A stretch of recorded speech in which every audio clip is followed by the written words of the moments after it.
Hello everyone, welcome back to my channel. আমি উমেদ আসাসুম আপনাদের সকলকে স্বাগত জানাচ্ছি আর একটা নতুন ভিডিও দেখার জন্য।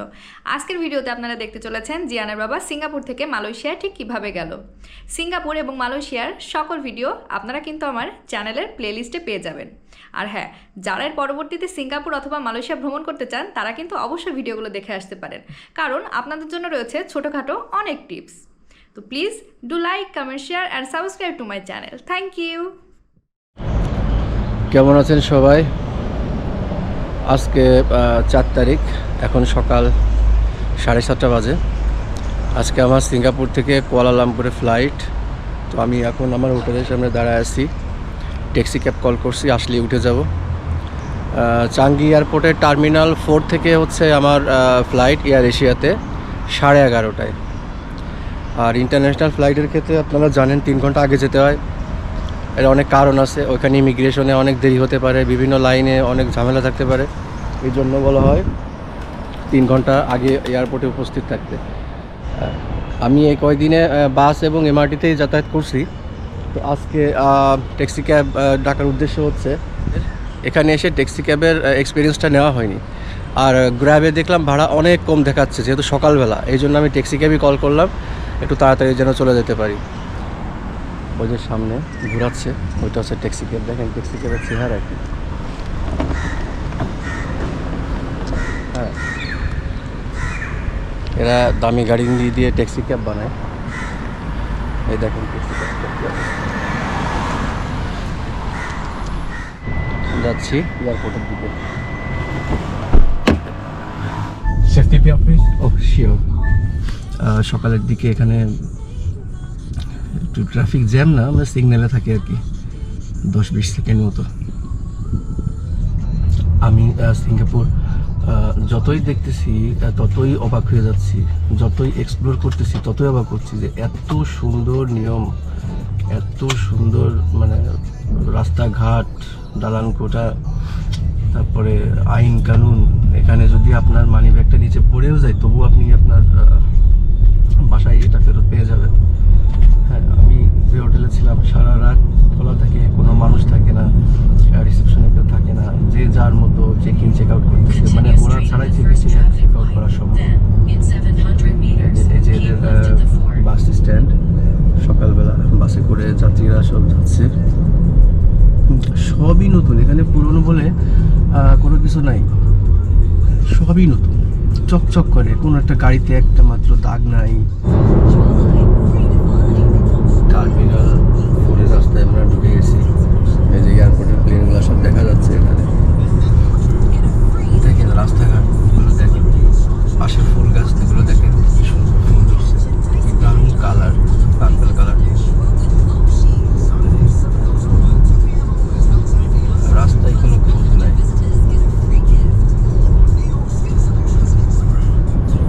সব সিঙ্গাপুর এয়ারলাইন্সের প্লেনগুলো।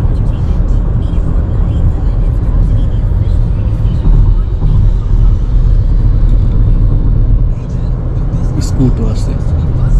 স্কুট মূলত সিঙ্গাপুর এয়ারলাইন্সেরই একটা প্রতিষ্ঠান। এরা এই যে লোকাল এবং কয়েকটা দেশে, আশেপাশের কয়েকটা দেশে সার্ভিস প্রোভাইড করে।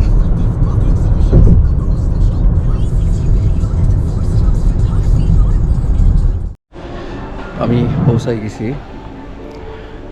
চাঙ্গি এয়ারপোর্টের 4 নম্বর টার্মিনালে।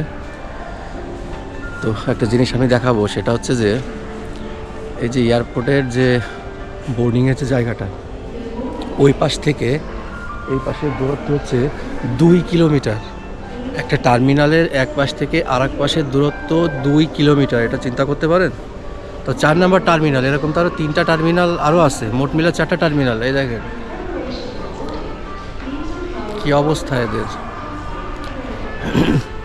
আর এই যে রানওয়ে দেখা যাচ্ছে, প্লেন দেখা যাচ্ছে।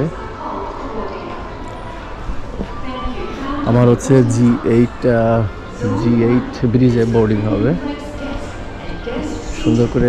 এখানে আবার ক্লিনিক আছে, স্মোকিং এরিয়া আছে। এই পাশে লাগবে হেঁটে যেতে 7 মিনিট লাস্ট প্রান্তে, আর এই পাশে লাগবে 9 মিনিট।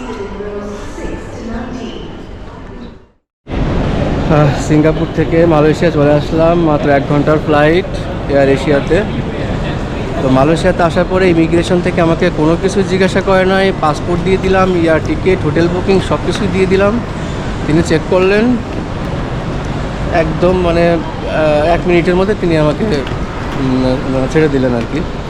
এখন এই এয়ারপোর্ট থেকে কেলিয়া এক্সপ্রেস যে এমআরটিটা আছে, এক্সপ্রেস ট্রেন, সেটাতে করে চলে যাব কেএল সেন্ট্রালে, মানে সিটিতে।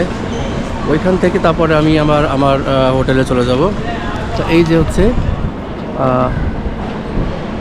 স্টেশন, এটা এয়ারপোর্টেই।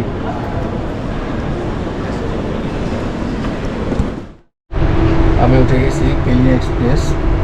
এখানে 2টা ট্রেন চলে, একটা হচ্ছে ট্রানজিট মানে ওটা হচ্ছে লোকাল, অনেক স্টেশনে দাঁড়াবে, আর এটা হচ্ছে এক্সপ্রেস মানে একদম ডিরেক্ট 33 মিনিটে 50 বা 55 কিলোমিটার পর পাড়ি দেবে, মানে পৌঁছাবে হচ্ছে কেএল সেন্ট্রাল, মানে কুয়ালালামপুরের সেন্ট্রাল স্টেশনে। আর চলে হচ্ছে 160 কিলোমিটার গতিতে, মানে এটা কুয়ালালামপুরের সুপারফাস্ট ট্রেন, সবচেয়ে দ্রুত গতিতে চলে। একদম ইউরোপিয়ান ভাইব পাওয়া যাচ্ছে, কোনো সাউন্ড নেই। আর ট্রেনে প্যাসেঞ্জারও অনেক কম, সবাই উঠছে ওই ট্রানজিটের লোকালটাই। ওইটাতে টাকা কম, তো এই কারণে মনে হয় ওটাই উঠছে। আর ওটা ভিড়ও দেখো, আর এটাতে অনেক বেশি টাকা লাগে, মানে সম্ভবত ওয়ান ওয়েতে 1500 টাকা কি 2000 টাকা মতো লাগে। কত লাগে আমি জানি না, আমি আমার কার্ড পাঞ্চ করে উঠছি, কার্ড পাঞ্চ করে বের হবো, তখন আমি বুঝতে পারবো কত টাকা।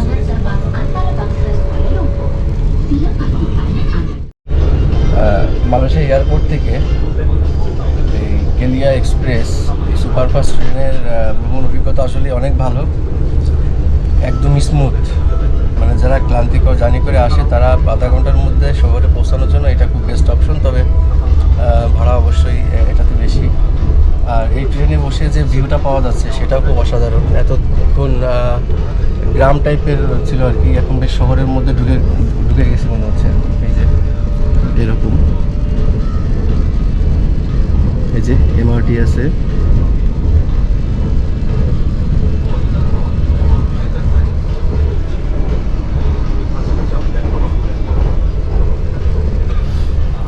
এখন গুগল ম্যাপ দেখে বুঝতে হবে আমি কোথায় আছি।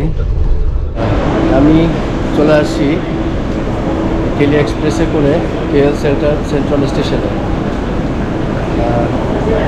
আমরা উপরে উঠে চলে যাব, উপরে উঠে যে মনোরেল দিয়ে আমি চলে যাব আমার হোটেলে। এই হচ্ছে ট্রেনটা।